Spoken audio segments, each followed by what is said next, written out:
Itu seperti sebuah pohon. Kalau saya gambarkan di buku saya, seperti sebuah pohon. Jadi kalau pohon, ada buah berjatuhan, ada buah yang bergelantungan. Ini semakna nggak bahasa Indonesia sama Melayu nih? Oke. Pohon ini kenapa penting? Ini inti, masuk dalam inti bahasan. Rezeki itu seperti sebuah pohon, ada buah yang berjatuhan, ada buah yang bergelantungan. Ya.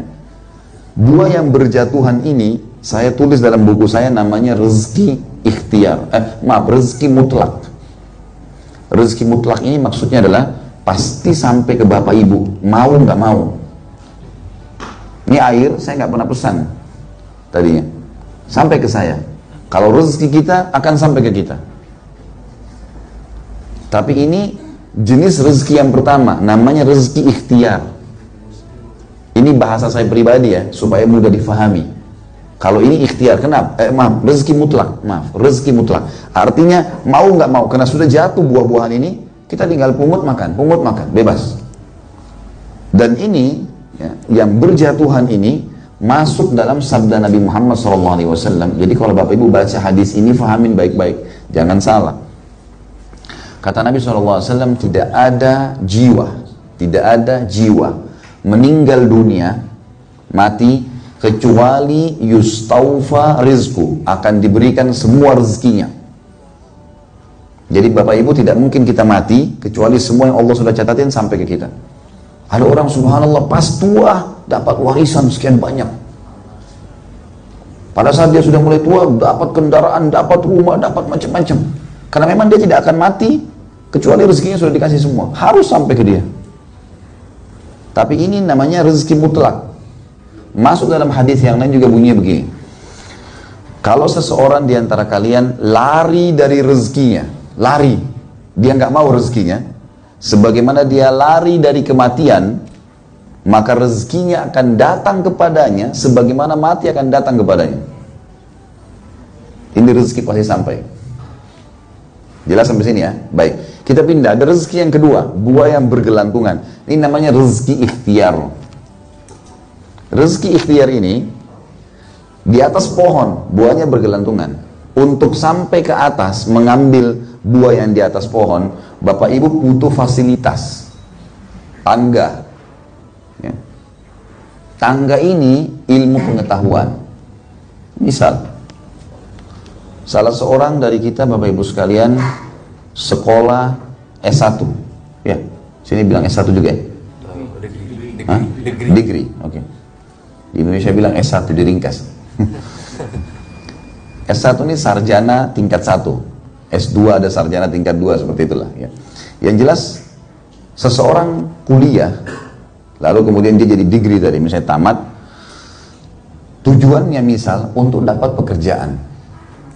Yang menyuruh dia kuliah tidak ada, ikhtiar dia sendiri. Ya, dia mau kuliah silahkan, dia nggak mau kuliah silahkan, nggak ada yang larang. Tapi ada orang kuliah supaya bisa kerja. Ya, begitu nggak? Baik. Dia sekolah S1 ini nanti misalnya dapat gaji, anggap misalnya 2.000 ringgit, misalnya, karena dia ini contoh saja. Dia S1 dapat gaji 2.000 ringgit. Kemudian dia sekolah lebih tinggi lagi. Kalau di Indonesia bilang S2 itu, ya, master. Kalau dia sudah dikatakan master of art ya. Jadi master, Indonesia meringkas MA, gitu kan. Baik, dia sekolah S2 karena dia tahu S2 gajinya 5.000 ringgit. Ikhtiar dia bukan? Hah? Ikhtiar dia kan? Nah, kemudian dia sekolah lagi S3, program doktoral. Dia sekolah S3, dia tahu ini 10.000 ringgit gajinya. Ikhtiar dia bukan? Ikhtiar dia. Nah, ini karena dia cari ilmunya, dia punya tangga nih. Dia naik ke atas pohonnya, dia bisa ngambil rezeki yang dia mau.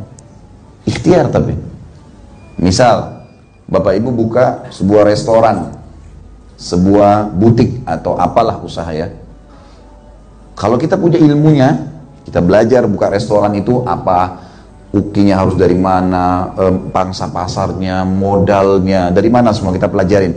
Cari ilmunya, pelajari ilmunya. Buat sebuah kerangka fikir.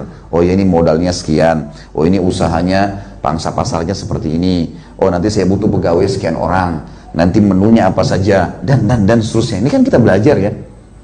Nah ini namanya ikhtiar kita. Baik, kita bukalah satu restoran. Ada orang, dia buka, dia pelajari, tambah ilmunya, dia buka franchise restorannya.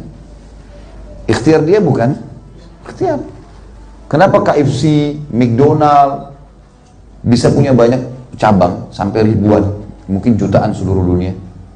Dia punya ilmunya, ilmu saja. Dan rezeki yang tadi mutlak, dua yang berjatuhan, sama rezeki yang ikhtiar, orang kafir sama orang beriman dikasih sama Allah. Nggak ada bedanya.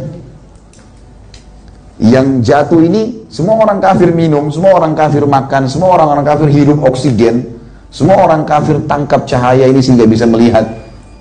Jadi kalau orang tanya, kenapa orang kafir dapat mobil ya? Loh ya Allah kasih. Semua dikasih. Sebagaimana harimau yang buas dengan harimau yang biasa, Allah kasih makanan. Semut yang menggigit dengan semut tidak menggigit, Allah kasih rezeki. Kebutuhan. Gitu kan? Jadi rezeki mutlak sampai ke orang kafir atau orang beriman. Rezeki ikhtiar juga sama. Yang punya KFC sama McDonald orang Yahudi kan? Kafir kepada Allah. Kok bisa banyak cabangnya? Dia punya ilmunya, ada tangganya. Dia pelajari ilmunya. Sampai sini jelas ya? Nah, ini poin penting. Karena dengan memahami ini, kita sudah tidak perlu lagi ngucapin, kenapa orang kafir lebih kaya dari saya? Dia punya ilmunya. Harus punya ilmunya. Dan makin luas ilmu kita, wacana makin luas. Di Indonesia bilang jala. Di sini apa? Yang biasa ngambil buah tuh. Gala. Jadi kita kalau naik pohon tadi, naik pohon sama ilmu pengetahuan, di atas ini, kalau galanya cuma satu, ya ambil satu sisi buah. Padahal di atas pohon ini bisa Bapak Ibu pakai satu tangkai, satu kayu, itu jalannya banyak 10, ngambil semua, bebas, nggak ada batasnya. Orang kafir bisa buat sekian ribu hotel, sekian macam-macam. Nah, bedanya antara orang beriman sama orang kafir, orang beriman punya satu kata kaidah, halal yang boleh, haram ditinggalkan. Misal, ini air, kita lagi duduk di rumah, kita bicara rezeki yang mutlak, yang buah berjatuhan. Saya lagi duduk di rumah, tetangga kirimin makanan. Orang tua kita mati, meninggal, kita dapat warisan. Nggak ada upaya kita di situ. Tadi makanan tetangga kita nggak pernah masak, nggak pernah minta, diantarin tiba-tiba.